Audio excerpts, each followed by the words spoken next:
Kulendi wangu mning'ina wewe ipachi viti chine mkurumbira chiviti chedu icho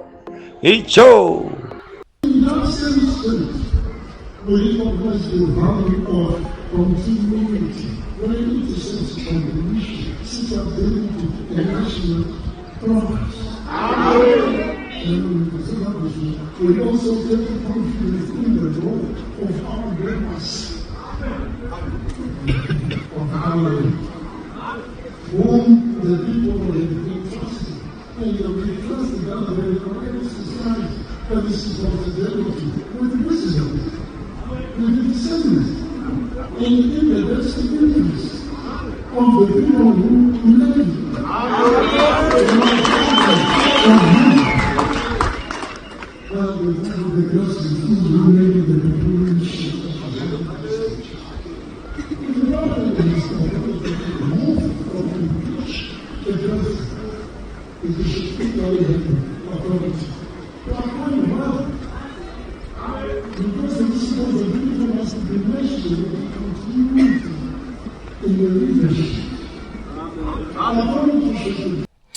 Muri Zimbabwe zvinhu zvavisikufadza situation iripo izveso atori ma1 I'm disappointed chekutanga zvandiri kufanira kuti ndinge ndichitaura panapa because handidi kuti ndirambe ndiri munhu wekutanga ndine BP yakakwira stereka kutanga ndine bita no but I'm disappointed kuona mudhara uyu wekuzioni achibuda achipa platform kune vanhu veZANU-PF kuti vange vachiita zvinhu and the funny thing ndechekuti iye wachoka atobata bepa ari kuverenga achiindosa zvebill number 3. It's wrong because vanhu vaya kuEaster conference kuti vange vachisangana vachiunganawo pane zioni yavo yavakakura nayo vanhu nekuti amacheche ekara and mudhara uyu for your own information this is something chekuti akangoinheritawo kubva kune madzibaba ake ndobva angokontinya kuramba arichingoita se achingoshanda ari papo but zvinhu izvozvo zvinotanga kutirwadza kuona machurches mahombe ari respected even naiye mudhara wacho respect yaakainherita kubva kuna baba wake ichinomhara paari izveso akutanga kushandiswa nevanhu veZANU-PF. It's not good. Wakutanga kutauriswa zvebill number 3. Bill number 3 papi parinotanga kuzonzi nhasi raakuda kumeka sense. Isusu tinoziziva zvinhu zvebill number 3 izvi kuti zvine pamuromo pakawanda nekuti hondo ichirwiwa vanhu vaenda vachitoda one man one vote munhu ngaavhotera president waari kunzwa kuda kuvhotera ovhotera MP waari kunzwa kuda kuvhotera ovhotera kansela waari kunzwa kuda kuvhotera kwete zvokuti president imi michivhotera ema-MP president hamuna level 9 ndo zvazviri kureva kuti president anenge maybe so special kudarika vanhu zvekuti haachakwanisa kuvhoterwa nevanhu vamwesa vamwe akutochuzirwa president chero wamusingade neparliament. It's not good because dhiri racho ndo parinongoperera pangoti vane mari vachiramba vangori kokoko kuparliament vachingoita izvo zvavo kucharamba kuchikwangoiswa ma-MP nekuti chichanetanga kunetsa ndechekuti munotanga kuisirwa ma-MP acho futi zvichipawa ma-MPs avo vanenge vachida ivo vanenge vachicontrola vari captured already.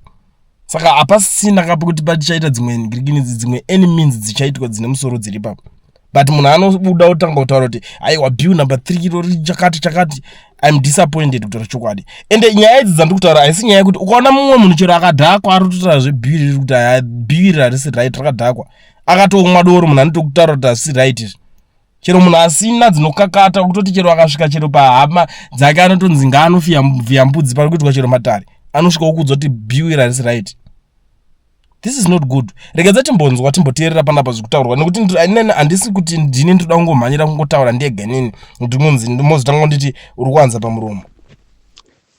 Vana veZimbabwe nditokuta d ndakataura kuti ndege ichasimuka kainomhara handakakudza vana veZimbabwe tasvika ndatodini tapinda hapasina kudzokera kumasure hatamo eka woni handiri kupa vafana vari kuState House vaite sekuswedera kumashure ndati tapinda tasvika vafana vari kuState House avo imi itai sekuti swedera kumashure kumofira siri yenyu munangagwa cornered now wamuseko wamudariro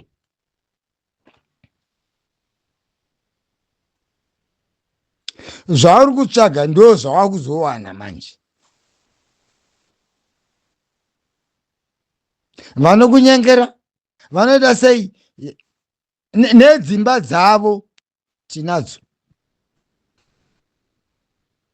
Ndatichadini tasvika tapinda muZimbabwe kutopinda munyanza tonyuraka tapinda muivhu redu ratakasirwa nambuya nehana nasekuru Kaguvi. Ndati there is no more turning back.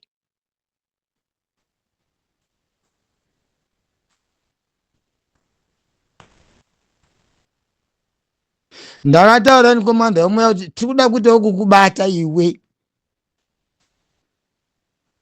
uchariurira wega.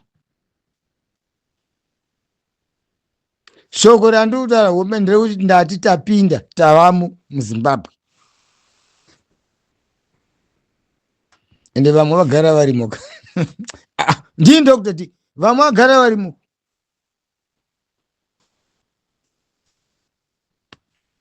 Tapinda tasvika masikati. Vamwe Bulawayo, vamwe Karoi, vamwe kupi hakusina kwatisiri. Idi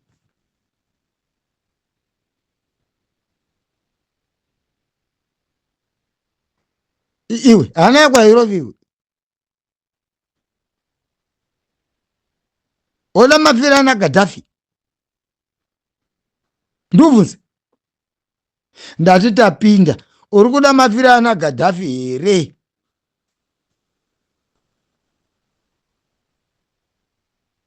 Kana zvinobva pamuromo pakwe kuti varume vana zvandiremera. Simple and straightforward.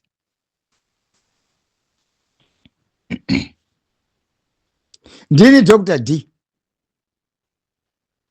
Ndati tasvika tapinda ande nyika yedu ivhu redu karambuya nehanda tamu.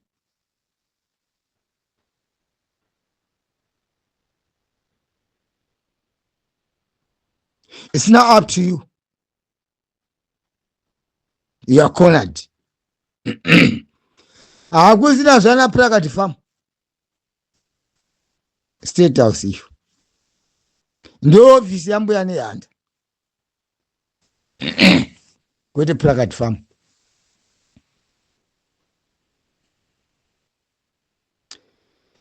Zvakwauri kachikwanisa wotora makurukota ako umaudza kuti ana chadi handi ndizvo.